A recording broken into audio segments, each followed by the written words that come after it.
দেখো আমরা কালকে রথের মেলায় একটু বেরিয়েছিলাম। তোমরা জানো সকাল থেকে কি পরিমাণে বৃষ্টি হচ্ছিল।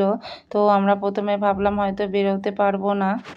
আর আমাদের এখানে 5টা সাড়ে 5টা নাগাদ বৃষ্টিটা কমে গেছিলো, এই কারণে মেলায় এত ভিড়। অনেকক্ষণ থেকে একটু সামনে যাওয়ার চেষ্টা করছিলাম, সেটা আর কোনো মতে হয়ে উঠছিল না এত ভিড়ের জন্য। তা অনেক কষ্টে একটু সামনে গেছি, একটু দেখে চলে এসেছি। দাঁড়ানো যাচ্ছিল না যে এত ভিড়।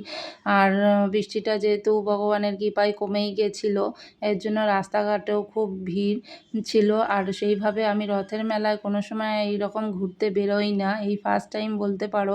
আর এত গাছ নিয়ে বসেছিল, আমি কোন গাছটা ছেড়ে যে কোন গাছটা নেব ঠিক করতে পারছিলাম না। আমি দুটো গাছ নিয়ে নিয়েছিলাম, আরও মনে হচ্ছিল নেব, কিন্তু নিয়ে আসার জন্য খুবই অসুবিধা।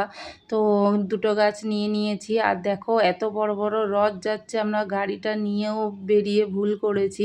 আমরা একটু একটু যাই আর দাঁড়িয়ে পড়ি, গাড়িটা নিয়ে সমস্যায় পড়ে গেছিলাম খুবই।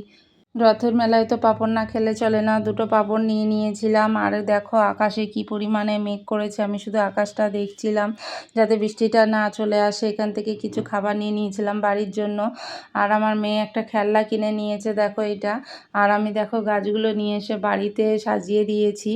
আমার খুব ভালো লাগে যেন এরকম ধরনের গাছগুলো। আর আমি কি কিনলাম চলো দেখাচ্ছি। এই দেখো, আর যেহেতু শ্রাবণ মাস, শ্রাবণ মাসে সবাই সবুজ চুড়ি পরে, আমারও তো খুব ভালো লাগে এমনি কাচের চুড়ি পরতে।